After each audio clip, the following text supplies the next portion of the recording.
Jinau Simbu Purantha Maitena Taram no Oxeri. Fighter jet ki engine ase mamang the Rolls Royce na. Offer adumaina taurki balekre. Eurofighter Typhoon da hablibe engine Eurojet EJ200 haidiba se. Asidigi khara modified adumaina taurga. Adu Indiana madusu reject tauki. MK Mark II gi engine ase Japan gi yamna powerful oibe engine ko masimdi sinarau singaina su hena khambirabu wafamni. Haidibe engine asiti even 6th generation fighter jet abauba sinaba yagadaba. Aduma makhangi engine ni ISI XF9I hairibasi adubu masishu Indiana reject okay. Rolls Royce amasung Japan gi engine anise reject okraba matung Indiana Safran gi engine da haibidi France gi Safran gi engine asida oina mai adubaina onslakib tanja asida India da engine gi offer phajaba amamung nauna United Kingdom gi Rolls Royce haiba company asina amuk pirei amasung Russia na su makhoi gi stand drone su 57 fighter jet ka paiminarga haibidi loyan wingman oina thabak tawba ngamba drone haibitare su 70 gi technology India da offer tawri piragiba Rolls Royce ki engine gi offer amasung Russia na piragiba su 70 stand drone asigi matang da khara khara sum khangminasi India da fighter jet ki engine gi mathok sauna tai haibidi ekhoina loina khanglabo wafamni masi mayam ase engine sabang amli leibak France United Kingdom USA amasung Russia na khangi adubo Russia gi engine India na karigi lawdribano haibidi ekhoina mamangi video dasu kayama naina khare aduna mamangai da din kayama tawnarga transfer of technology da haibidi transfer of technology ase pigani khotkani na hairamlaga hekta maduda fen oeba tawru yadaba Safran oirbasu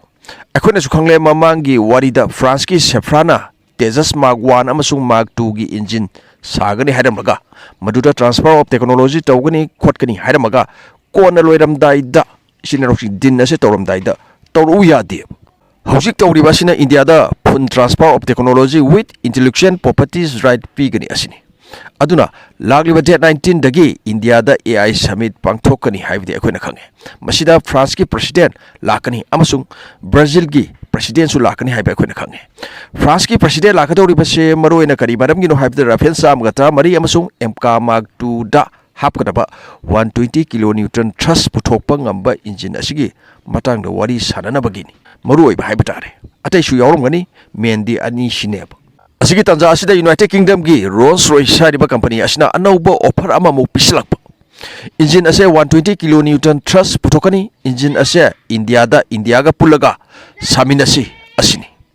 factory amasu hangdoksi phun transfer of technology with phun intellectual properties right pige asini France ki Safran gi MK Mark II gi engine gi matang asidi phun transfer of technology yaurgasu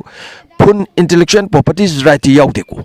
aduna Rolls Royce na pira ibo offer ase India na lauraga di tungda India masagi fighter jet engine sabang amlagani amasung engine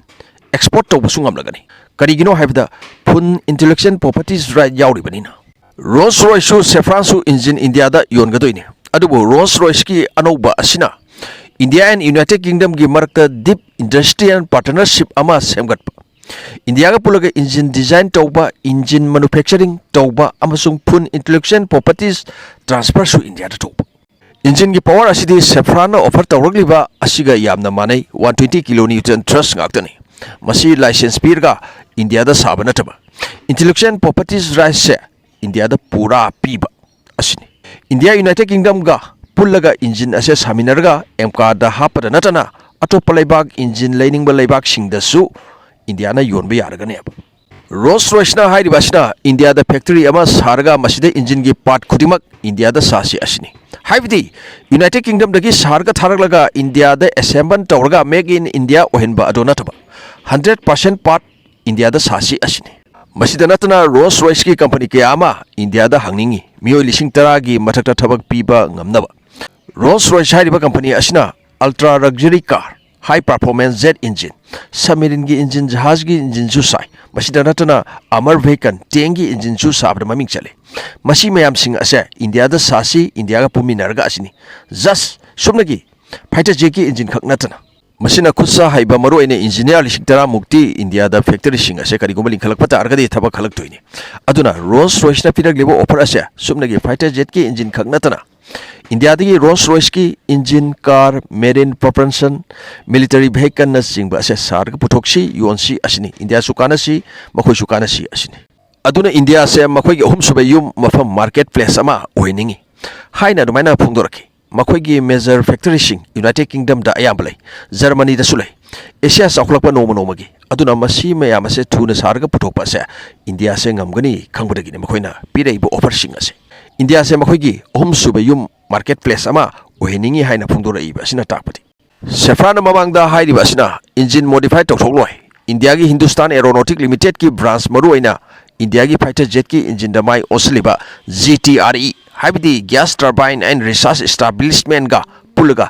clean seat engine pura anoba ama sengbatkani asini phun transfer of technology adubu Safran pidaba phun IPR intellectual properties right offer asidi Rolls Royce na 100% India da piri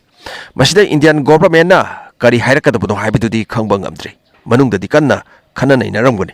Mamangda USA ki President Joe Biden na oiringai India ki Prime Minister na USA da satpada Tejas Mark II amasung MK Mark I da hapkadaba engine USA ki General Electric ki GE 414 ase India da 80% transfer of technology yauna offer tawrakiba adumaina laikre aduna defense ki lamda akhang ai singna phongdona rakpada Rolls Royce na piragliba anobo offer asina India ki fighter jet ki engine khaknatana atopa lamda haibdi submarine ki engine Jahaz ki engine, Amar Vehicle tank ki engine dasu kanaba kayama phangangani asini. Even mamang da Rolls Royce na India ki tank ki engine offer adumaina tawraki basu laikre.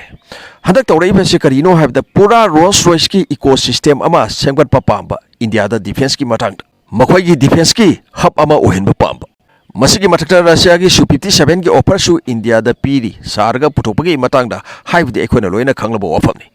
India da Su-57 plane humpu mukti Saba yai haina panari masidagi masing helakpa tarakpa haibidudi khangdre aduna USA na Su-57 gi matakta kasa sanction thamjalaga su India ga Russia ga Su-57 gi matang da tongraiba din asidi sinrausing matam sangaba din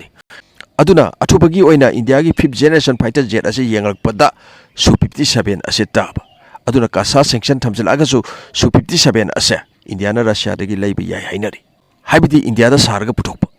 Asigi tanja asida Russia na phajaba offer amasu India da pidai madugi batang dasu khara khangminasi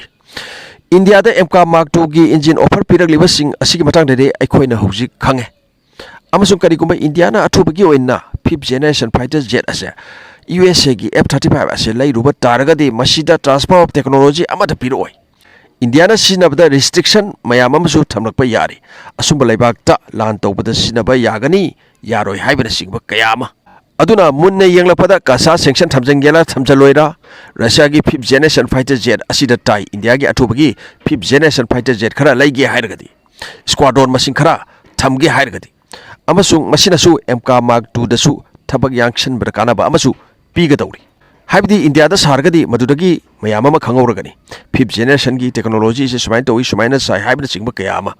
aduna Su-57 ase Russia dagi lairo amasung India gi Su-57 MKI ga thabak tawminanaba Su-70 stand drone Oconic B asisu lairo asini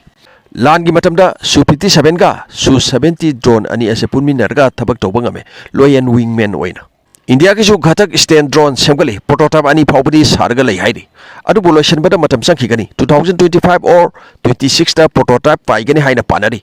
aduga induction na 2030 or 31 da tawba yai haina panari adu oiragadi matam yam wali adudi Russia na nauna piragliba Su-70 Oconic B asigi matangda kharkhaminasi masi Russia gi stand drone UCAV unmanned combat aerial vehicle Sukhoi amsung Russian Aircraft Corporation Mikoyan ani pulaga develop tawbani aduga sabna Novosibirsk Aircraft Production Association plan na puthokpani 2019 dagi saba horaki ahanba flight 2019 August ki tang 3 da paiki specification khara yengminasi masagi apakpa wing span asa 65 feet 5 hairi empty weight 10,000 kg dagi 20,000 kg oiramba yai hairi not confirm kyam lumge haibido chapchana khangti masida engine ama pali Saturn AL41F idilai 117 hairi base Su-57 da pali aduna AL41F1 haiba aduga UCAV asida paliba asina AL41F haibani masigi engine AL41F ase mamang da Su-35S ta adumaina palamba engine ne adubu Su-35S ki engine ase upgrade tawkre adubu Su-57 asida di AL51F1 engine sintokna bakanna honari haibidi ekhoina khangle UCAV asigi engine ase amakhakta ni paliba ase masina 142 kilonewton thrust tagi 147 kilonewton thrust phauba adumaina puthokpa ngami hairi afterburner USA gi F-35 fifth generation fighter jet asidasu engine amakhakta ni haiba khoina khange paliba ase 190 kilonewton thrust puthoi afterburner aduga akhona khangle Russia gi UAV asina 142 dagina 147 kilonewton thrust puthoi haiba masina UAV ase 1000 km/h gi speed ta yangna pahenba ngami 6000 km lamna amasung internet weapon bay or weapon station da 2000 kg gi guided and unguided munition adumaina puba ngami haidi aduga UCAV ase Su-57 gi pilot aduna irai line operate tobasu yai paimina duna loy and wingman oina work to mina bhai batare